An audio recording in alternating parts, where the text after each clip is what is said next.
Welcome back to the Thinking Crypto podcast, your home for cryptocurrency news and interviews. If you're new here, please hit that subscribe button as well as the thumbs up button and leave a comment below. If you're listening on a podcast platform such as Apple, Spotify, or Google, please leave a 5-star rating. This content is brought to you by Uphold, which makes crypto investing easy. You can buy, sell, trade, and earn crypto on Uphold.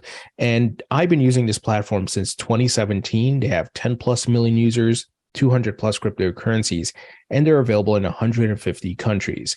As with all exchanges, you can buy and sell on them, but you want to custody your own crypto, not your keys, not your crypto. Use a hardware wallet, or you can use a digital wallet, which is self-hosted. Now, if you'd like to learn more about Uphold, please visit the link in the description. All right, guys, I want to start off with some statements from Michael Arrington, who I've had a few times on the show. Of course, the founder of TechCrunch, the founder of Arrington Capital, Arrington XRP Capital. Michael, of course, has been in the tech Silicon Valley world for a long time. He covered it on TechCrunch, his famous blog, of course. And of course, he's here investing in crypto. But he made some statements at the Algorand Decipher conference saying, I'm more excited by crypto than I was for Web 1.0 and Web 2.0. And he doubled down, retweeting that statement from a user and saying, absolutely true that I believe this. The tech keeps marching forward and doesn't care about the drama. So Michael has seen the boom and bust of many different markets, specifically in tech, right? .com, Web 2.0, of course, and now he's here in Web 3.0. And there's going to be winners and there's going to be losers, but you got to have that macro outlook and see that the fundamentals and the technology is here to stay. It has real world application. It's disrupting the incumbents and so forth. So some really, I think, positive statements here from someone, once again, who has the pedigree, who's been around the block, who's seen multiple iterations of the web and technology and so forth. And I'm going to try to get him back on the show. If you haven't seen my other interviews with him, definitely check it out. Now, some weird and not so good news. A Russian crypto billionaire has died in a helicopter crash near the French-Italian border. This marks another sudden death of a figure in the cryptocurrency world. So I don't know what's going on lately with billionaires in crypto who are passing away, but folks are going to go down the conspiracy rabbit hole with some of these, but we'll have to wait and see what the details are. But yeah, that is not so good news. Now let's move ahead. Yesterday, we talked about Blockfi filing bankruptcy. Well, things continue to escalate. Blockfi sues Sam Bankman-Fried to seize his $575 million stake in Robinhood. This is according to the Financial Times. So we're going to see litigation like crazy, right? A lot of people suing Blockfi and Sam Bankman-Fried, suing FTX and Sam Bankman-Fried. And also probably the people who are connected to them, like Blockfi and promoters and so forth, Kevin O'Leary, Tom Brady. A lot of lawsuits are coming as a result of this collapse. And of course, Sam Bankman-Fried will be speaking at the New York Times Deal Book event tomorrow, which I find absurd. And I can't believe that is actually happening because he should be under criminal investigation. But that will happen. I think many of us will probably tune in. I believe it will be live stream, and we'll see what Sam has to say. He will be doing some other interviews later this week and next week as well. So we'll see if he says the same thing or changes his story and what's going to happen, because he is putting the narrative out there that he's not listening to his lawyers and he's just going to say what he wants to say. But it just seems he's not really afraid of going to jail. And it seems he's being protected probably from the political donations he's made. He's made some friends that way. His parents are politically connected. And he's, of course, I think, donated to the media, and they've been putting out puff pieces about him. So that's kind of where we're at. And we'll see how things continue to unravel. Now, something that's related to Blockfi, and it really gets me upset, and I hope this is not going to happen. Crypto lawyer by the name of Sasha Hodder, she was interviewed by CoinDesk today, and she said, Blockfi most likely to pay the SEC first. And she's a crypto lawyer. And she said that retail customers probably won't get their money back from the bankrupt crypto lender.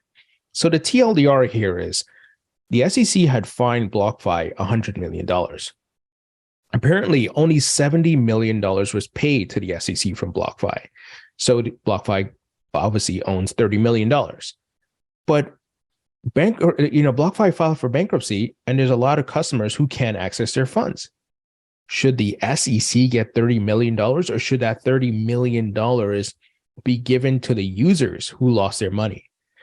And I'm telling you right now, if the $30 million goes to the SEC first, to Gary Gensler and the SEC, we have to be up in arms here. And I'm not calling for violence or anything. I'm just saying we're going to have to protest here because this is ridiculous.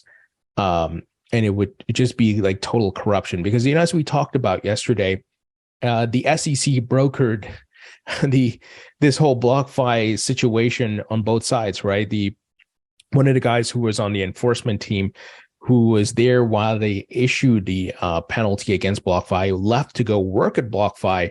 And it sounds like he brokered the deal to keep the penalty at $100 million. So this thing is messy. It's unbelievable how the SEC has fallen from a credible institution. It reeks of corruption. It's disgusting. And they should all be ashamed of themselves. And I don't know. I don't know how we fix this. We do have social media to our advantage, and we can see information and spread information. So I think we'll have to ramp that up and put pressure on our representatives to put Gary Gensler and the SEC in check because this is a mess. But I'm telling you, I'm going to be so pissed if that $30 million goes to Gary Gensler and the SEC. That will be unbelievable. Now, crypto bank Silvergate says BlockFi exposure limited to $20 million.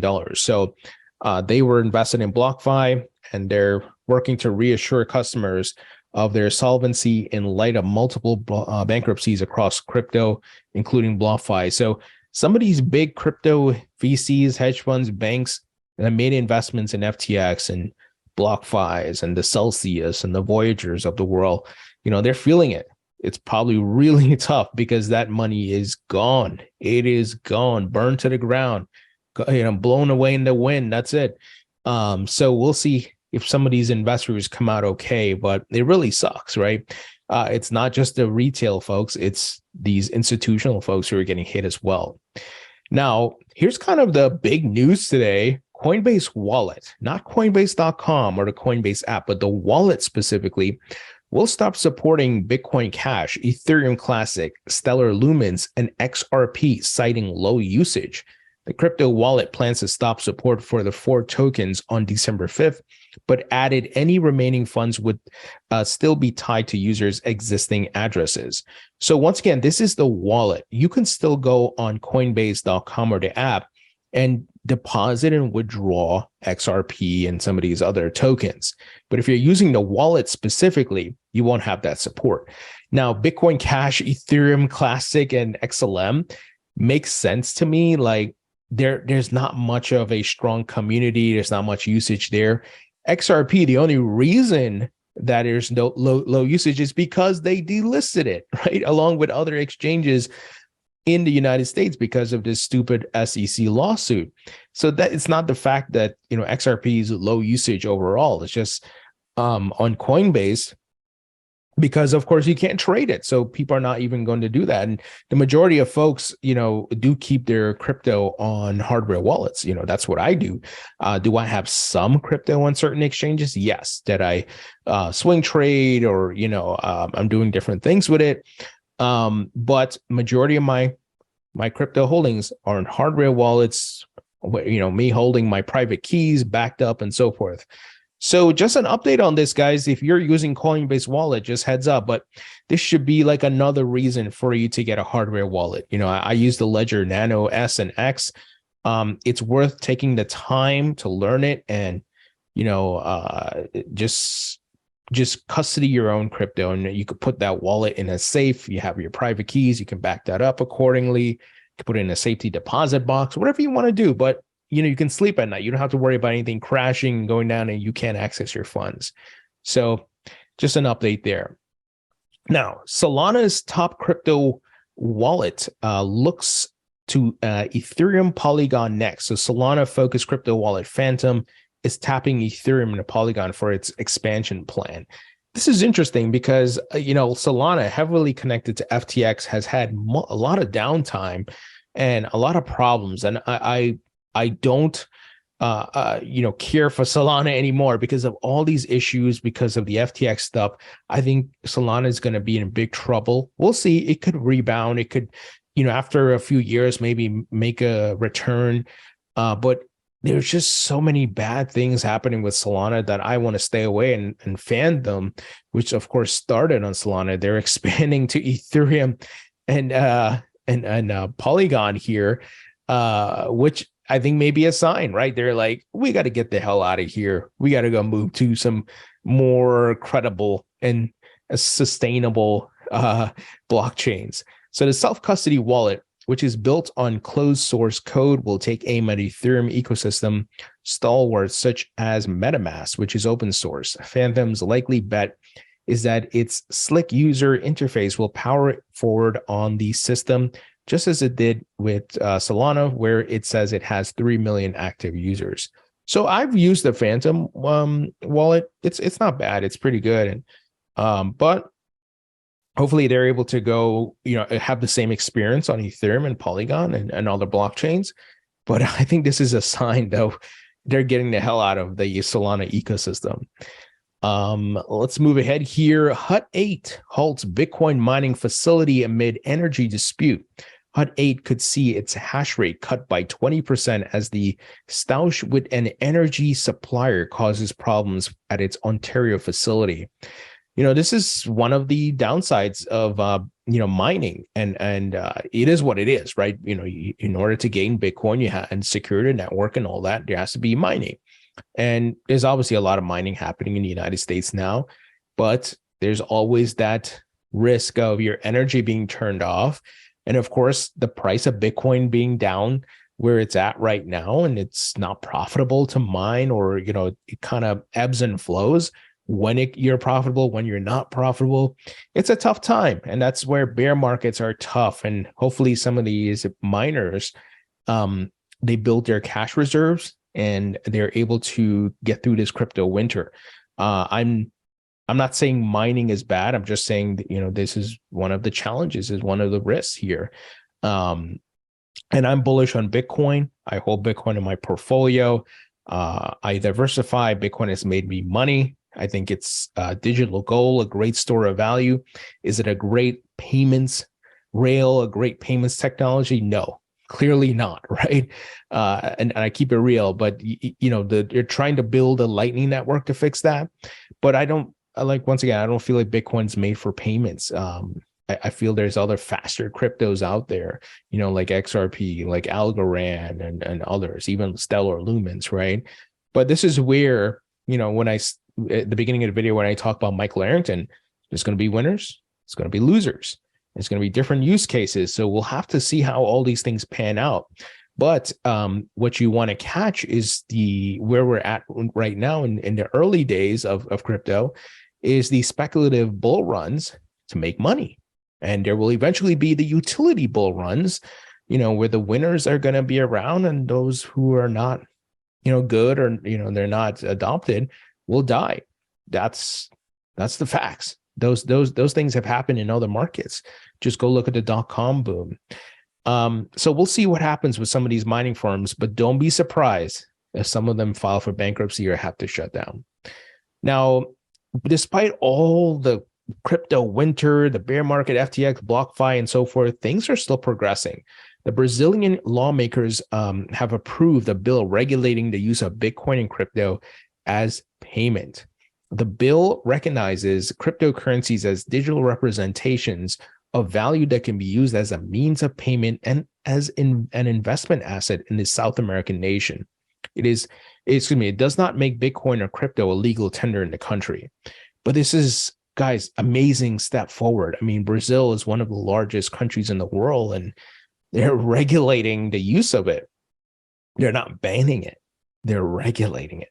And that's what all world governments are going to do. I believe China will eventually have to reverse their bans and legalize crypto accordingly, because this is the future. This is part of future GDP growth and how the economy will run on the blockchain. And it's going to be a token economy, different blockchains, different tokens, of course, but interoperability.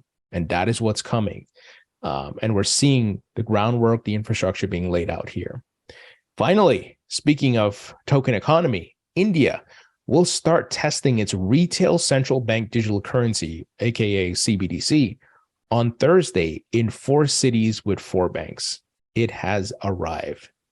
Now, you know what I'm very curious about? Which blockchain is that on? Is it on the XRP ledger? Because we know Ripple has been doing some big things in India and different countries in the Middle East. Is it Algorand? You know, I've interviewed folks at Algorand. They said they've had CBDCs on Algorand. Is it Ethereum? You know, I can't wait to hear and see what which blockchains are being used. And that's going to be very exciting. Now, I know some Bitcoin people are listening and like, dude, you love CBDCs. What the hell is wrong with you? You crazy, blah, blah, blah. Relax. This is inevitable. We can't stop it, but at least we have an option, such as Bitcoin. We have options. We can move to other cryptocurrencies and digital assets, so we don't necessarily have to use these CBDCs. But to, bark and cry and yell and whatever, that doesn't do anything.